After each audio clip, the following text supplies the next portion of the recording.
Okay. I And look what's more the like number a, Hey, we need for a quorum tonight? we need a minimum of 13 members present. Good, yeah, we're at it then. we're Perfect. at Yeah, we're 15. good. So we will Sorry, formally have kick bad the lighting meeting tonight. off. Um, and again, as I was saying, thanks everyone joining us. In order to comply with uh, procedures in our bylaws, we're holding this special meeting to hear presentations from the proponents of the three ballot measures, and then do our voting.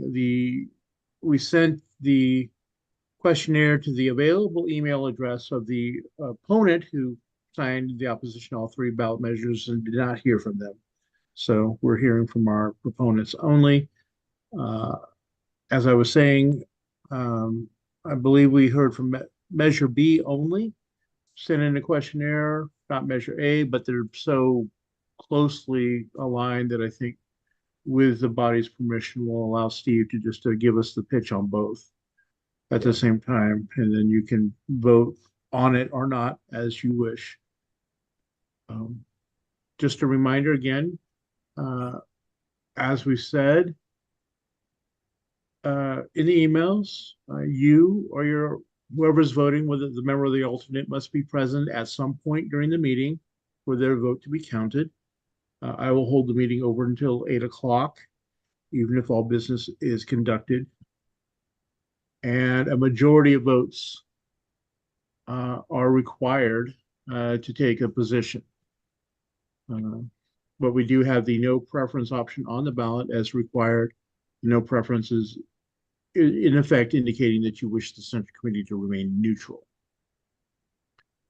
um, on these positions. So with that, let me look at my agenda.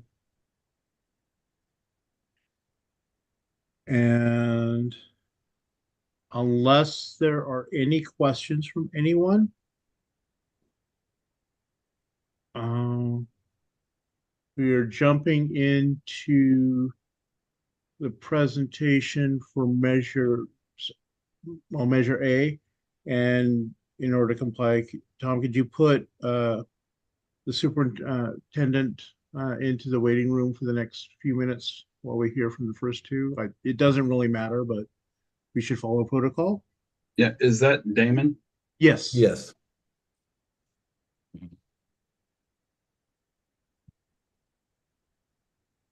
All right. So, um, uh, Mary Young, my understanding is you'll be presenting on both. Yes. And we allowed for each presentation 2 minutes for opening remarks, followed by up to 8 minutes to respond to questions. And let And you want me, me to do A and B separately or together? uh, I think the information is largely the same. It is. Yeah. So I think if it suits you to do them both at the same time, feel free to do so. But we won't extend your time if you choose to Sure. commingle them. So, Well, I'm going to um, start by assuming that everybody who was here tonight was also here Thursday and doesn't necessarily need to hear me go on about the city's budget problems. I'm happy to do so if anybody desires. But suffice to say, we have a annual structural deficit of $6.5 million. It is brought on by flat revenue and expenditure growth. Expenditure growth primarily coming from a few things, raises that we gave to city employees and the subsequent increase in pensions. We did that primarily or almost exclusively because our salaries were below our competitor cities in Solano County and Contra Costa County, and we were not able to keep or retain employees. And that was causing some real problems for the administration of programs.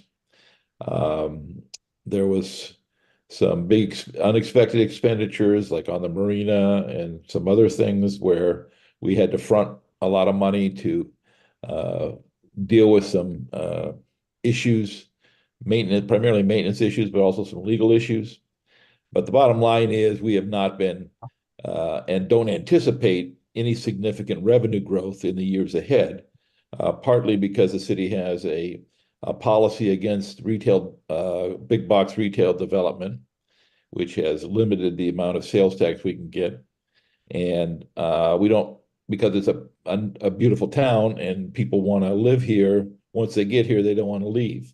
And so there's been very little turnover in properties and a lot of old properties at Prop 13 levels from the 70s. So there is uh, a real shortage in property tax growth as well. And those are our two biggest things. And then on the expenditure side, police and fire alone take more than all the property tax we get. So, Okay, that's our 2 minutes. okay. So let me ask the first question then.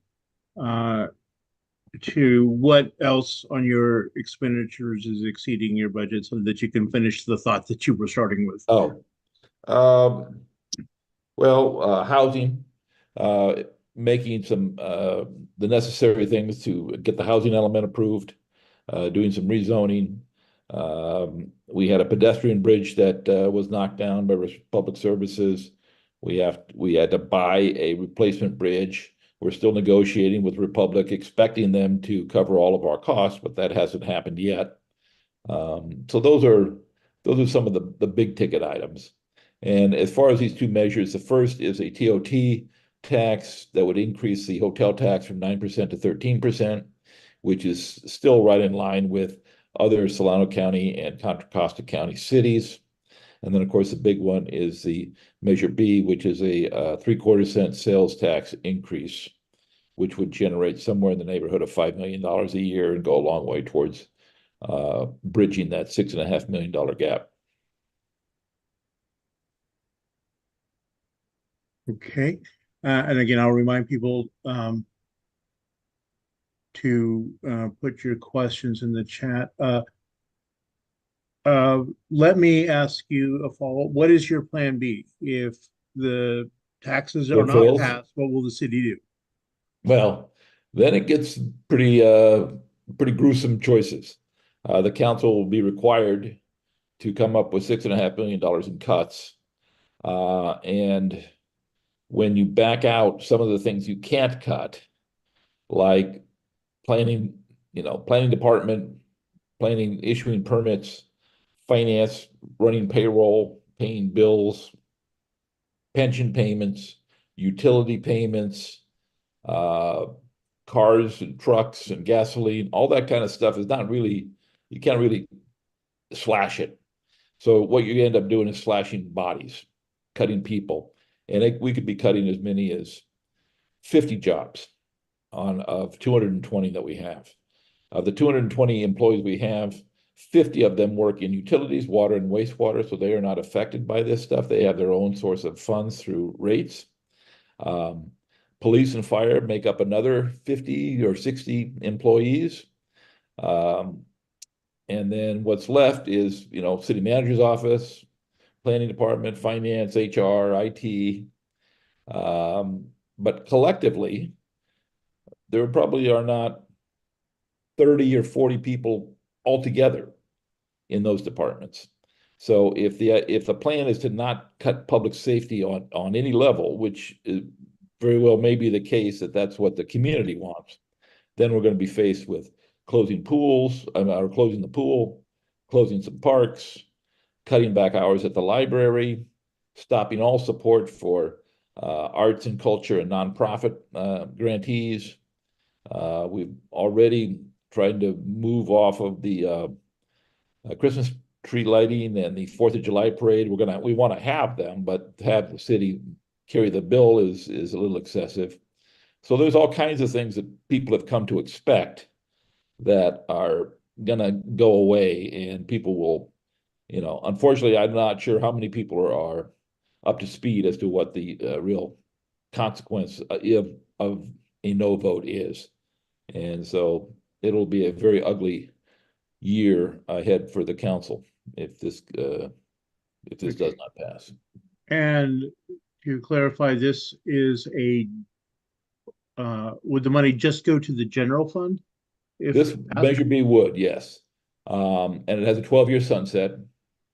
So it goes away after 12 years, and it has a citizen group that would oversee expenditures out of that. And those were two of the things that were criticized we did a road tax measure on the last ballot in 22 that failed by 296 votes. And partly it was because it would have run through the general fund. It was not a special tax. A special tax would have required a 2/3 vote. So we put it on as a general tax, and it failed by that many votes. So even though this only needs a 50% majority also, the consequences are so dire that we're, at least this outside group, the city can't spend any money on this campaign. So there's an outside group trying to raise money and run a real campaign to make sure this thing passes. Okay. Should members of the Central Committee wish to support that cause, do you have the contact information? Or can Yes. you provide the contact information Yes. to donate and volunteer? There's a website, protectbenicia.org, and it's got places to both endorse, ask for yard signs, and most crucially, make a donation so that we can at least get one mailer out and pay for signs and literature, door walking pieces, and all the things you need that we're all familiar with that you need to put into a successful campaign. Okay.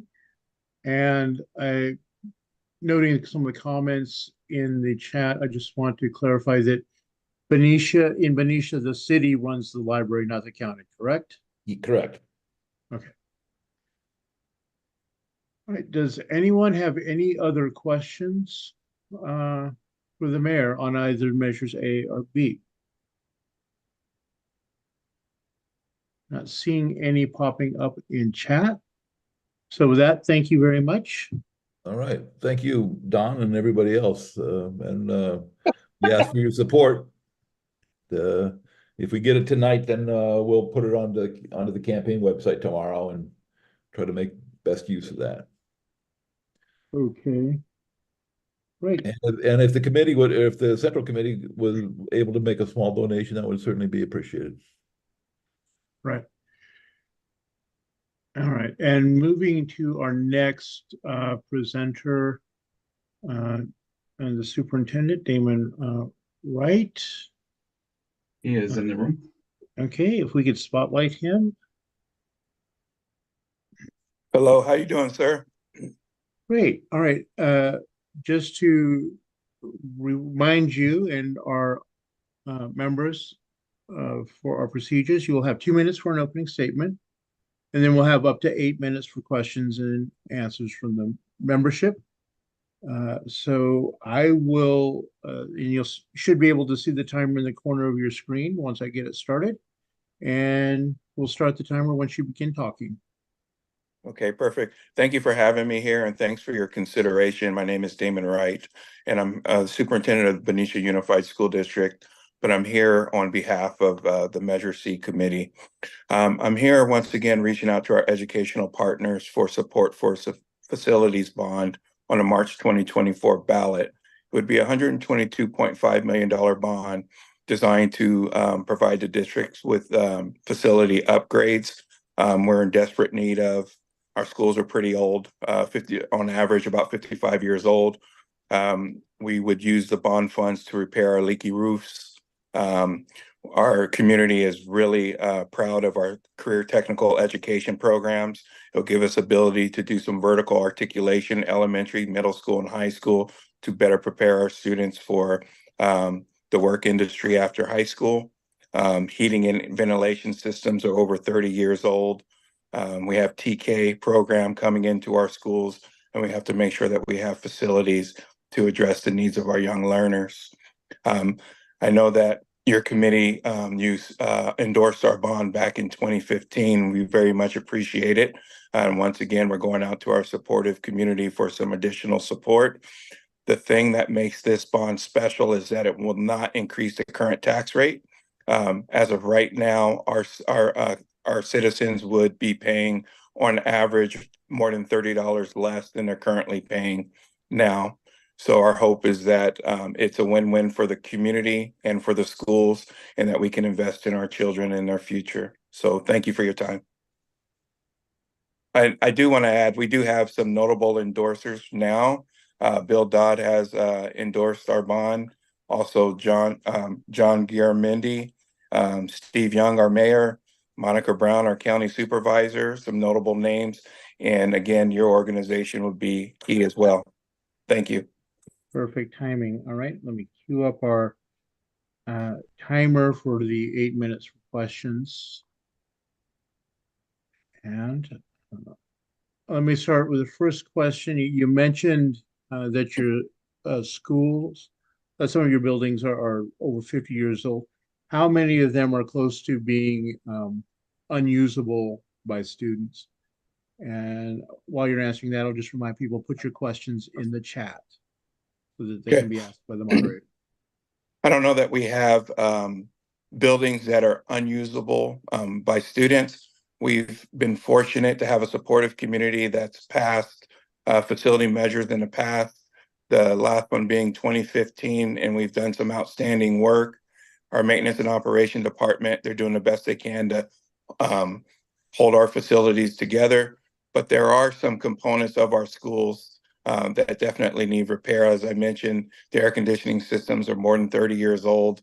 The basketball gym at the high school, the floor, you're unable to stand it, and we're experiencing injuries on the floor from students slipping.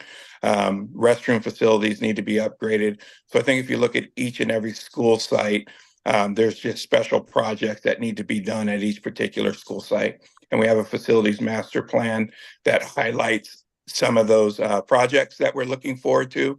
But it is it's a live document that we're currently updating when needed. Okay, and to what extent are these just repairs and renovations, and how much of it is modernizing for modern day educational methods and procedures? I think our heating and air conditioning units, I think those just need to be replaced. But in terms of modernizing, when we look at some of our classrooms, our CTE classrooms, is bringing them up to, I guess, what we call 21st century learning environment, even though we're well into the 21st century. But there are some modernization projects there in terms of some of the classrooms. But we do have some facilities that just need to be repaired, such as our restroom facilities, our HVAC units as well. Okay, and a question that's coming for the HVAC, have you used any AB 841 funds? That I don't want to answer incorrectly on that. I would have to do some research to see which funds we used for our HVAC. I don't know the answer to that. All right. I'm not seeing any other questions in the chat. So let me just ask you, you have used all of the funds from the previous bond measure, correct? You have no more funds to expend? That's correct? That's correct. They've all been allocated, and we still have projects on the facilities master plan and additional projects to add as well. All right. And again, if I can just highlight that this current facilities measure will not increase the current tax rate. Okay. Last call. Does anyone else have any questions that they wish me to put forward to our superintendent on this measure? Please drop them in the chat now. I am not seeing any, so apparently you've done a very good job at selling us on the measure. Thank you very much. We will be voting on this measure and the other endorsements this evening, and we'll let you know as soon as the results are tallied. Thank you. I appreciate your consideration. All right, thanks. And with that, folks, that's our three measures, the three proponents who have spoken on each ballot measure. Again, for those of you who joined us late, the opponent of all three ballot measures did not send in a response to the questionnaire. although we attempted to contact him using the email that we could find. Does anyone have any questions or comments that they want to make? If so, please raise your hand.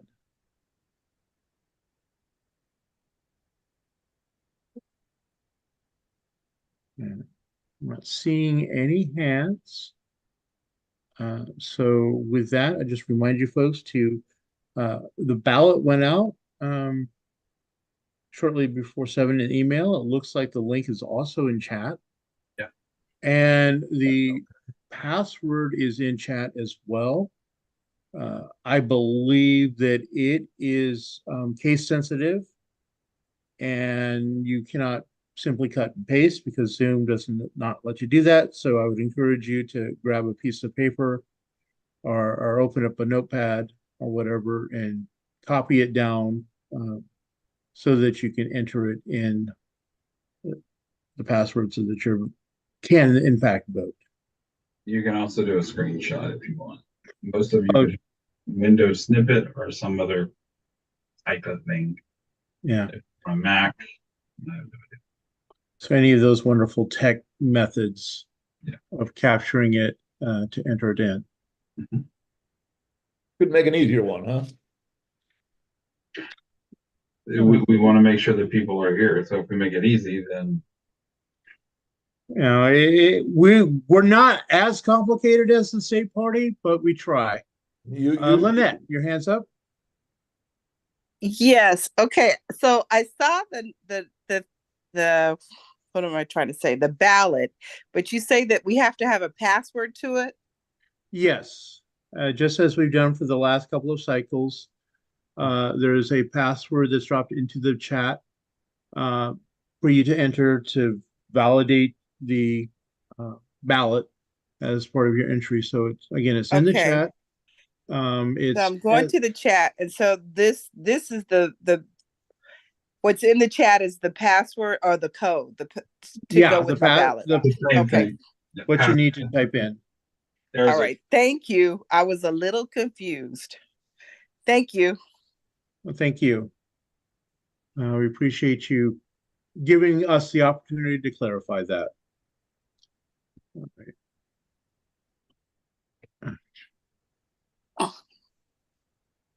Right, everyone.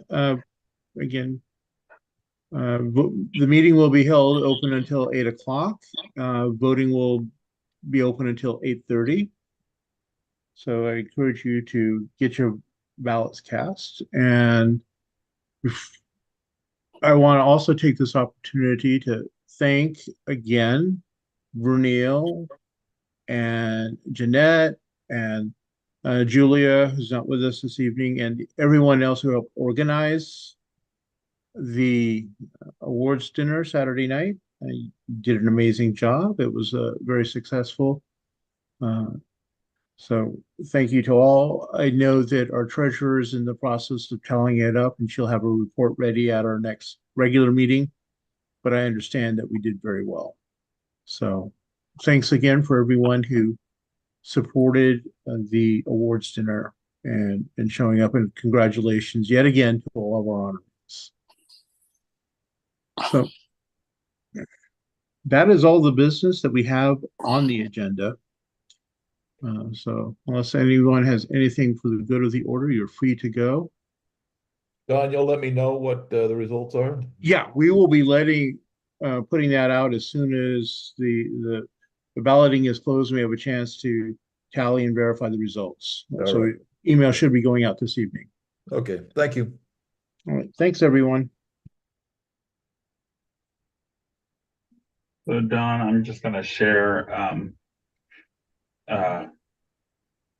the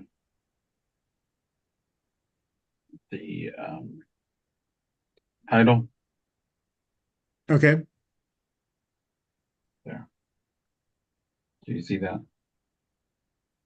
Looks good. Okay, yeah. So we'll just keep that on the screen. All right. Is the mayor still on? I think he's already jumped off.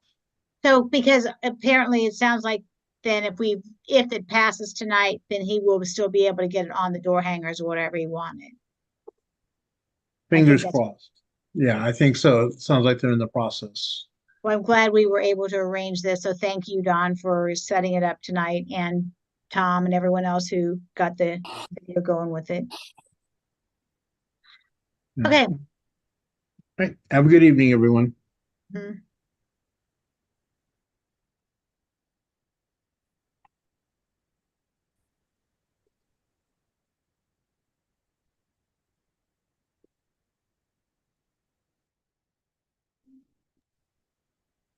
So Tom, are you still available?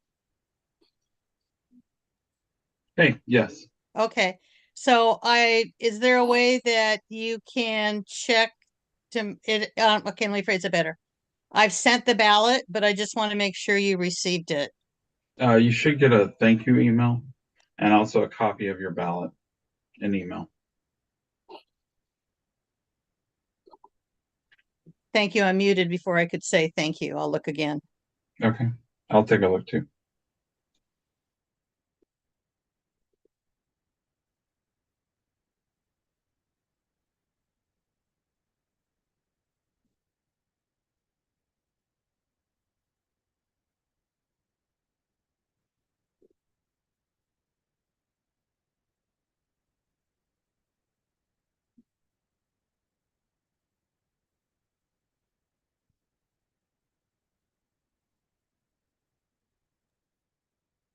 Yeah, Tom, it does appear, it says thank you for voting. So it does appear that it went through. So I'll wait till I just hear back from you, then I can.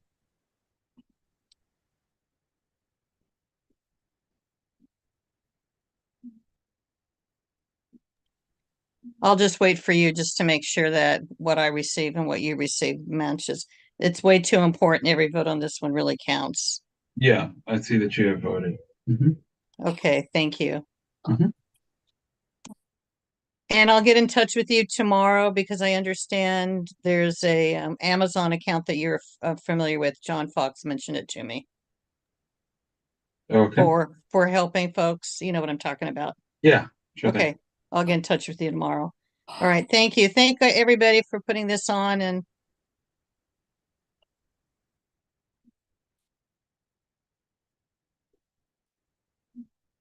No problem.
Good night, Lynette. Thank you for joining us.